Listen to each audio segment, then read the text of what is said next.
अस्सलाम वालेकुम students. Next जो हमने फ्लक्स से आगे डिस्कस करना था गॉसेस लॉ, तो गॉसेस लॉ को स्टार्ट करते हैं। सबसे पहले इसकी स्टेटमेंट हम डिस्कस करेंगे। स्टेटमेंट मैंने यहाँ पर मेंशन की हुई है। The total flux passing through a closed Gaussian surface is equal to 1/ε0 times the total charge enclosed in it. Again मैं इसे रिपीट करती हूँ। The total flux passing through a closed Gaussian surface, वो total flux जो pass हो रहा है किस में से, एक गॉसियन सरफेस में से, जिसे क्या होना चाहिए, क्लोज्ड होना चाहिए। इज़ इक्वल टू, वो किसके बराबर होगा, 1/ε0 टाइम्स। ε0 का बच्चों मैंने आपको बताया था, ये परमिटिविटी ऑफ फ्री स्पेस है, कांस्टेंट है, ये वैल्यू फिक्स होती है इसकी, times the total charge. Charge से हम इसको क्या करेंगे, 1 को मल्टीप्लाई करेंगे, इज़ इनक्लोज्ड इन इट। उसके अंदर जो भी चार्ज इनक्लोज्ड है वो 1/ε0 टाइम्स हमें फ्लक्स देगा। मैथमेटिकली इसको हम कैसे लिखेंगे, phi is equal to 1/ε0 Q. Again देखें, total flux is equal to 1/ε0 time the total charge. ये कौन सा चार्ज है, जो गॉसियन सरफेस के अंदर होगा। अब गॉसियन सरफेस क्या है, गॉसियन सरफेस ये एक इमेजिनरी सरफेस है। यहाँ पर मैं पॉइंट लिख रही हूँ, इमेजिनरी सरफेस। अगर आपका शॉर्ट क्वेश्चन आ जाए डिफाइन गॉसियन सरफेस, तो आप यहाँ पर लिखेंगे Gaussian surface is an imaginary surface. ये एक इमेजिनरी सरफेस है। इमेजिनरी का क्या मतलब है, यहाँ पर लेट्स सपोज कि मेरे पास एक बोर्ड मार्कर है, ठीक है, मेरे पास एक बोर्ड मार्कर है। अब मैं ये कंसीडर कर लूँ खुद ही से, जबकि मुझे यहाँ पर कोई बॉक्स वगैरह तो नज़र नहीं आ रहा, ना ही आपको नज़र आ रहा है, लेकिन मैं ये खुद ही से अपने माइंड में ख्याल करूँ कि भाई ये जो हमारे पास बोर्ड मार्कर है ये किसी बॉक्स के अंदर बंद है, और वो जो बॉक्स है वो एक ट्रांसपेरेंट बॉक्स है, मुझे उस बॉक्स के अंदर से ये बोर्ड मार्कर नज़र आ रहा है। अब ये जो मैंने चीज़ें सपोज़ की हैं कि बॉक्स है हमारे पास, उसके अंदर ये बंद है, ये इमेजिनरी है। तो जो इमेजिनरी सरफेस हम यहाँ पर यूज़ करेंगे उसको हम नाम देते हैं गॉसियन सरफेस का। गॉसेस लॉ के लिए हमारे पास कुछ कंडीशंस होती हैं। फर्स्ट कंडीशन है कि हमारे पास एक इमेजिनरी सरफेस होनी चाहिए जिसको हम गॉसियन सरफेस का नाम देते हैं।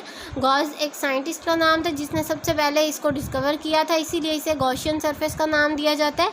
दूसरा हमारे पास दूसरी कंडीशन क्या है, यह आपका शॉर्ट क्वेश्चन है कि define the condition, state the conditions of the Gauss's law और how many conditions of Gauss's law. तो सबसे पहली कंडीशन, एक इमेजिनरी सरफेस होनी चाहिए जिसको हम नाम देते हैं गॉसियन सरफेस का। इमेजिनरी सरफेस जो है मस्ट बी क्लोज्ड, उसे ओपन नहीं होना चाहिए, उसे क्लोज्ड होना चाहिए। किस तरीके से, मैं भी आपको बनाकर बताती हूँ। इमेजिनरी सरफेस की सेकंड कंडीशन है कि इसे क्लोज्ड होना चाहिए। थर्ड कंडीशन क्या है कि इमेजिनरी सरफेस के अंदर चार्ज लाए करना चाहिए, चार्ज मस्ट लाए इन दी गॉसियन सरफेस। गॉसियन सरफेस को मैं GS लिख रही हूँ। चार्ज मस्ट लाए with in the Gaussian surface, charge Gaussian surface के अंदर लाए करना चाहिए या उसकी बाउंड्री पर भी लाए कर सकता है, तब भी ये वैलिड होगा। गॉसियन सरफेस की बाउंड्री पर भी लाई कर सकता है। और गॉसियन सरफेस को मोस्टली बुक्स में हम किस तरीके से रिप्रेजेंट करते हैं, डैश्ड फॉर्म में रिप्रेजेंट करते हैं। अब मैं आपको ये सारी कंडीशन समझाती हूँ और ये स्टेटमेंट भी आपको समझ आ जाएगी, गॉसेस लॉ की स्टेटमेंट। अब किस तरीके से गॉसेस लॉ ने कहा कि भाई चार्ज जो है वो सरफेस के अंदर लाई करता है, और किस तरीके से उसने डेरिवेशन दी। लेट अस कंसीडर कि हमारे पास एक सरफेस है, बहुत बड़ी सरफेस है ये, तो यहाँ पर बहुत सारे चार्जेस लाई करने हैं, पॉजिटिव चार्ज भी हैं, नेगेटिव चार्ज भी हैं। रैंडमली मैं इन्हें यहाँ पर डिस्ट्रीब्यूट कर रही हूँ। ये हमारे पास बहुत सारे चार्जेस आ गए। अब मुझे फ्लक्स देखना है किसकी वजह से, अब आपको पता है कि भाई नेगेटिव चार्ज से तो फील्ड लाइंस इनवर्ड होंगी, पॉजिटिव चार्ज से फील्ड लाइन बाहर की तरफ होंगी। मैं सब चार्जेस की वजह से फ्लक्स फाइंड आउट नहीं करना चाह रही, मैं किसी एक चार्ज की वजह से या चंद एक चार्जेस की वजह से फ्लक्स फाइंड आउट करना चाह रही हूँ। लेट्स सपोज मैं इनका फ्लक्स फाइंड आउट करना चाह रही हूँ कि इन चार्जेस की वजह से जो फ्लक्स है वो कितना आएगा। बाकी जो चार्ज हैं, ये जो मैंने डैश फॉर्म बनाई है, ये होगी गॉसियन सरफेस। ये है हमारे पास गॉसियन सरफेस। सॉलिड फॉर्म में गॉसियन सरफेस को हम नहीं बनाते मोस्टली। तो ये जो गॉसियन सरफेस के बाहर चार्जेस हैं, ये सारे मेरे लिए फजूल चार्जेस हैं। हमारे पास सिर्फ वही चार्जेस वर्कआउट करेंगे जो गॉसियन सरफेस के अंदर हैं या उसकी बाउंड्री पर यहाँ कहीं लाए कर रहे हैं, वो चार्जेस सिर्फ यहाँ पर यूज़ आउट होंगे, वैलिड होंगे। तो यहाँ पर क्या कहा गया था, total flux passing through a closed Gaussian surface. अब इनकी वजह से जो फ्लक्स होगा, देखिए ये गॉसियन सरफेस भी क्लोज्ड है, कहीं से ओपन नहीं है, डैश फॉर्म में मैंने इसे बनाया है, लेकिन ये क्लोज्ड है, क्लोज्ड गॉसियन सरफेस है। कंडीशन भी फुलफिल हो गई कि चार्ज उसके अंदर लाई कर रहा है, बाउंड्री पर भी लाई कर सकता है, लेकिन हम बाउंड्री वाले चार्जेस नहीं ले रहे, यहाँ पर चार्जेस वही ले रहे हैं जो इसके अंदर लाई कर रहे हैं, और ये इमेजिनरी सरफेस है। तो यहाँ से जितना भी चार्ज होगा क्लोज्ड गॉसियन सरफेस के अंदर, जितना भी चार्ज होगा वो 1/ε0 टाइम्स है। ε0 टाइम्स का क्या मतलब है कि भाई इन चार्जेस में, यहाँ पर जो चार्जेस पड़े हुए हैं, इन चार्जेस में हम हवा को नेगलेक्ट नहीं कर सकते। परमिटिविटी ऑफ फ्री स्पेस यहाँ पर आएगी हमारे पास, इसलिए हमने 1/ε0 का नाम दिया। तो यहाँ पर देखिए मैथमेटिकल फॉर्म जो है गॉसेस लॉ की, वो आएगी हमारे पास phi is equal to 1/ε0 Q. Q वो चार्ज है जो ये वाला है, जो इसके अंदर लाई कर है, ये वाला नहीं है। ये सारा जो इस सरफेस के गॉसियन सरफेस के बाहर है, ये सारा फजूल चार्ज है हमारे लिए सिर्फ ये मैटर कर रहा है। तो यहाँ पर देखिए फाई हमने क्या पढ़ा था, फ्लक्स हमने क्या पढ़ा था, E.A। लास्ट केस में हमने E.A पढ़ा था, इलेक्ट्रिक फ्लक्स की बात कर रहे हैं। तो इलेक्ट्रिक फ्लक्स हमने टोटल नहीं लिया, यहाँ से सिर्फ हमने थोड़ा सा पार्ट कट किया है, तो ये आ जाएगा D phi is equal to E.A। E.DA आ जाएगा हमारे पास, क्योंकि यूनिट एरिया भी हमने टोटल में से कट कर लिया। तो यहाँ पर हमारे पास क्या आएगा, इसको टोटल फाइंड आउट करने के लिए, मींस यहाँ पर भी गॉसियन सरफेस है, फिर ये भी हमने गॉसियन सरफेस में ले लिए, फिर ये भी हमने गॉसियन सरफेस में ले लिए, तो बारी बारी हमने सारे गॉसियन सरफेस में ले लिए। टोटल को फाइंड आउट करने के लिए हम क्या करेंगे, इंटीग्रेशन ले लेंगे, डेरिवेटिव इंटीग्रेशन से कैंसिल आउट हो गया, यहाँ पर भी इंटीग्रेशन आ गया, और ये E.DA। और ये हमारे पास फ्लक्स जो है phi is equal to total flux हमारे पास आ जाएगा E.DA के बराबर। अब हम ये जो फ्लक्स की वैल्यू आई है, इस फ्लक्स को हम पुट कर सकते हैं इस इक्वेशन 1 में। किस तरीके से पुट करेंगे, फ्लक्स की जगह पर पुट करते हैं। फ्लक्स हमारे पास आ जाएगा integration E.DA is equal to 1/ε0 charge आ जाएगा। ε0 को अगर हम उधर मल्टीप्लाई कर दें चार्ज की वैल्यू को फाइंड आउट करने के लिए कि टोटल कितना चार्ज गॉसियन सरफेस के अंदर इंक्लूड है, तो ये आ जाएगा ε0 integration E.DA is equal to Q. यहाँ हम वेक्टर का साइन लगा लेंगे। ये हमारे पास टोटल चार्ज, ये इसकी बेसिक स्टेटमेंट है और मैथमेटिकल स्टेटमेंट, और ये हमारे पास चार्ज की वैल्यू आ गई कि हम चार्ज किस फार्मूले से फाइंड आउट कर सकते हैं, इस फार्मूले से फाइंड आउट कर सकते हैं। ये इलेक्ट्रिक फील्ड है, ये यूनिट एरिया है, क्यू चार्ज है हमारे पास, ε0 permittivity of the free space है जो कि कांस्टेंट है हमारे पास। तो ये हमारे पास था गॉसेस लॉ की कंडीशन हमने देखी, इसकी मैथमेटिकल फॉर्म देखी, और यहाँ से हमने चार्ज की वैल्यू भी फाइंड आउट कर ली। अब इसी चार्ज में अगर आपके पास क्वेश्चन आ जाए कि drive the Gauss's law for the volume charge distribution या लीनियर चार्ज डिस्ट्रीब्यूशन या सरफेस चार्ज डिस्ट्रीब्यूशन, तो आपने क्या करना है, इस क्यू में जस्ट वैल्यू पुट करते जाना है। कैसे पुट करेंगे, लीनियर चार्ज डिस्ट्रीब्यूशन में मैंने आपको पढ़ाया था lambda is equal to DQ/DL। D q by d l. तो आपने क्यू की वैल्यू फाइंड आउट कर लेनी है, आ जाएगा लैम्डा डी एल। तो अगर ये लीनियर चार्ज में आ जाए तो आप क्यू की जगह क्या पुट कर दोगे, लैम्डा डी एल। इसी तरीके से सरफेस में आता है तो आप पुट करोगे सिग्मा डी ए, और अगर वॉल्यूम में आता है तो आप पुट करोगे रो डी वी। तो ये तीनों तरीके से क्वेश्चन पूछा जा सकता है। Derive the Gauss's law, simple आ जाए आपने यही करना है। अगर आपके पास आ जाए linear charge distribution, volume charge distribution या सरफेस चार्ज डिस्ट्रीब्यूशन, तो इसी तरीके से क्यू में इसकी वैल्यू आप पुट कर देंगे। फर्दर जो इस फार्मूले की डेरिवेशन है वो भी अभी हम देखते हैं कि इस फार्मूले को हम किस तरीके से ड्राइव कर सकते हैं। नेक्स्ट बेटा हमने जो क्वेश्चन डिस्कस करना है वो है Gauss's law for the point charge. Same ऐसे भी क्वेश्चन आ सकता है, या derive the Gauss's law for a point charge, या आपको ये फार्मूला आ सकता है कि derive phi is equal to Q over epsilon naught. Simply ये फार्मूला भी लिख कर दे सकते हैं एग्जाम में कि ड्राइव दिस वन।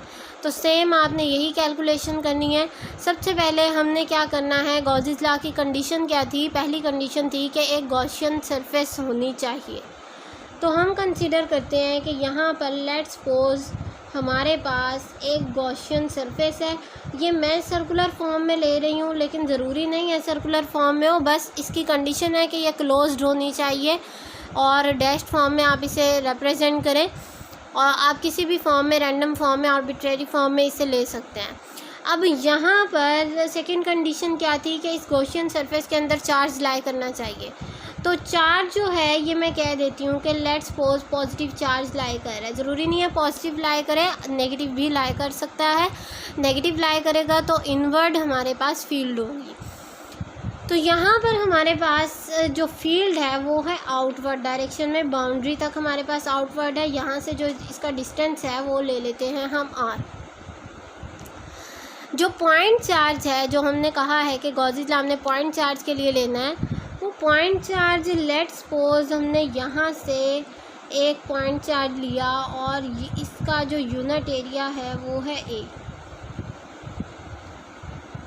अब यहाँ से जो हम ले रहे हैं पॉइंट चार्ज हमने पॉजिटिव ही लिया है, तो पॉजिटिव से जो फील्ड लाइंस होंगी वो आउटवर्ड होंगी। अब जब फील्ड लाइंस आउटवर्ड है हमारे पास, हमने यूनिट एरिया कहाँ से कट किया है, हमने यूनिट एरिया कट किया है साइड से। तो आपने साइड वाला यहाँ पर एरो रिप्रेजेंट कर देना है थोड़ा सा साइड पर, और इसे मेंशन कर देना है ये है डी ए। क्लियर हो गया यहाँ तक। इलेक्ट्रिक फील्ड डेफिनेट बात है आउटवर्ड होगी, क्योंकि हम पॉजिटिव चार्ज की बात कर रहे हैं। पॉजिटिव पॉइंट चार्ज हमने लिया, अगर नेगेटिव चार्ज होता है एरो आप अंदर की तरफ लगाते, और ये जो यूनिट एरिया ये मैंने साइड से कट किया है तो हम साइड वाला एरो मेंशन कर देंगे, यूनिट एरिया की डायरेक्शन है।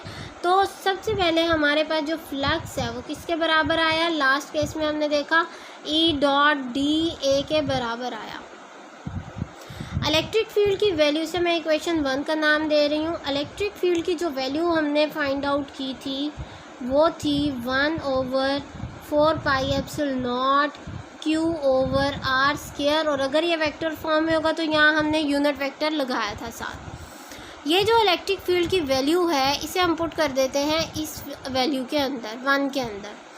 तो यहाँ पर ये दोनों हमारे पास वेक्टर वैल्यू हैं, तो चले पुट करते हैं। इक्वेशन 2 को इक्वेशन 1 में पुट कर दें तो ये आ जाएगा हमारे पास। मैं इसको थोड़ा सा रीअरेंज करके भी लिखूंगी क्योंकि ये हमारे पास कांस्टेंट है, कांस्टेंट हम इंटीग्रेशन के बाहर ही लेते हैं। तो ये आ जाएगा हमारे पास 1/4 पाई एप्सिलॉन नॉट बाहर आ जाएगा, और इंटीग्रेशन के अंदर हम लिख लेते हैं Q divided by r square, और हमारे पास आ जाएगा डी ए जो कि एक वेक्टर वैल्यू है, साथ में यूनिट वेक्टर आ जाएगा। अब यहाँ पर जो चार्ज है हमारे पास वो हम जस्ट पॉइंट चार्ज को ही डिस्कस कर रहे हैं, तो पॉइंट चार्ज हम चेंज नहीं कर रहे। तो इसका मतलब है चार्ज तो हमारे पास सेम ही रहेगा, पॉजिटिव चार्ज। इसको हम ले लेते हैं बाहर, phi is equal to Q over 4 pi epsilon naught integration, अंदर आ जाएगा हमारे पास r unit vector divided by r square, और ये डी ए रिप्रेजेंट कर रहा है कि जो इंटीग्रेशन है ये सरफेस इंटीग्रेशन है, क्योंकि सरफेस हमारे पास 2 डायमेंशन होती है, तो आप यहाँ पर छोटा सा एस मेंशन कर देंगे। अब यहाँ पर ये जो फार्मूला बन रहा है हमारे पास, ये पूरा फार्मूला फिज़िक्स की टर्मिनोलॉजी में इसे हम बोलते हैं सॉलिड एंगल। ये आपने एफएससी में पढ़ा होगा। सॉलिड एंगल हमारे पास 3 डायमेंशनल एंगल होता है, जिसको हम a/r² से डिफ़ाइन करते हैं। तो इसका मतलब है, इसको हम रिप्रेजेंट करते हैं ओमेगा के साइन से। ओमेगा का जो साइन है वो किस तरह हम बनाते हैं, जिस तरह रेजिस्टेंस का यूनिट होता है ओहम, सेम उसी तरीके से हम ये बनाते हैं। इसको हम ओहम भी पढ़ते हैं, लेकिन यहाँ पर जब हम सॉलिड एंगल की बात करेंगे, इसी ओहम को हम ओमेगा का नाम देते हैं। ये जो सॉलिड एंगल होता है ये इक्वल होता है, कैलकुलेशन करने के बाद ये इक्वल होता है 4 पाई के। ये 4 पाई किस तरीके से आता है ये हमने वेरीफाई नहीं करना, जस्ट हमने इसको डायरेक्ट ही करना है कि सॉलिड एंगल क्या होता है। 3 डायमेंशनल एंगल है, ओमेगा से रिप्रेजेंट करते हैं और ये 4 पाई के इक्वल होता है। तो इसकी जगह हम ये सॉलिड एंगल, क्योंकि सॉलिड एंगल का पूरा फार्मूला है, तो इसकी जगह हम सॉलिड एंगल की वैल्यू 4 पाई पुट कर सकते हैं। तो यहाँ पर मैं 4 पाई पुट कर देती हूँ इस पूरी की जगह जहाँ पर मैंने मेंशन किया हुआ है। तो ये हमारे पास आ जाएगा phi is equal to Q/4 pi epsilon naught और मल्टीप्लाई, यहाँ सॉलिड एंगल है हमारे पास।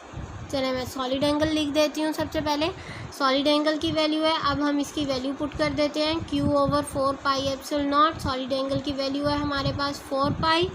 तो देखें 4 पाई जो है ये इस 4 पाई से कैंसिल आउट हो रहा है। हमारे पास क्या बच गया, हमारे पास बच गया फाई इज इक्वल टू Q/एप्सिलॉन नॉट। और यही स्टेटमेंट थी किसकी, गॉसेस लॉ की। यही हमारे पास प्रूफ आया है किसका, Gauss's law for a point charge. और यही जो मैंने आपको कहा था कि प्रूव और derive the formula phi is equal to Q/एप्सिलॉन नॉट। तो देखिए हमारे पास लास्ट फार्मूला भी वही आया। अब आपको अब समझ आ गया होगा Gauss's law for a point charge और सिंपल गॉसेस लॉ। तो ये हमारी डेरिवेशन थी एक सिंगल चार्ज के लिए, पॉइंट चार्ज के लिए। तो अगर हमने गॉसेस लॉ ड्राइव करना हो फॉर मैनी चार्जेस और for the n number of charges, फिर हम क्या करेंगे, आप सेम यही कैलकुलेशन करेंगे, लेकिन जहाँ पर हमारे पास एक चार्ज की बजाय बहुत ज़्यादा चार्जेस होंगे। तो हमने यहाँ पर क्या करना है, जब चार्जेस हमारे पास बहुत ज़्यादा हो गए तो हम क्या करेंगे, फाई इज़ इक्वल टू Q1/एप्सिलॉन नॉट प्लस Q2/एप्सिलॉन नॉट। अब हमें नहीं पता कितने ज़्यादा चार्जेस हैं, तो हम क्या करेंगे, n नंबर तक ये चार्जेस जा रहे हैं, Qn/एप्सिलॉन नॉट। एप्सिलॉन नॉट को 1 2 मेंशन नहीं कर सकते क्योंकि ये एक कांस्टेंट है। तो यहाँ पूरी इस टर्म में 1/एप्सिलॉन नॉट कांस्टेंट आ रहा है, तो 1/एप्सिलॉन नॉट को बाहर ले लें आप, अंदर आ जाएगा Q1 plus Q2 plus up to so on, ये जा रहा है Qn तक। ये आ गया हमारे पास टोटल फ्लक्स किसके लिए, n नंबर ऑफ़ चार्जेस के लिए। लेकिन ये हमारे पास एक बड़ी इक्वेशन बन रही है, छोटी इक्वेशन में इसे कन्वर्ट करना हो तो हम क्या करेंगे, फाई इज़ इक्वल टू 1/एप्सिलॉन नॉट, समेशन का साइन लगाएं, समेशन में यहाँ आप Q मेंशन करें और यहाँ लिख दें I। अब I के ऊपर लिमिट लगा दें कि I वेरी कर रहा है 1 से लेके n तक। तो आपको ये इक्वेशन बड़ी लिखने की ज़रूरत नहीं है, जस्ट आपकी ये वाली इक्वेशन आ जाएगी। ये हमारी डेरिवेशन हो गई किसके लिए, Gauss's law for n number of charges, और ये है फॉर पॉइंट चार्जेस या सिंगल चार्ज के लिए, और ये मैनी चार्जेस के लिए।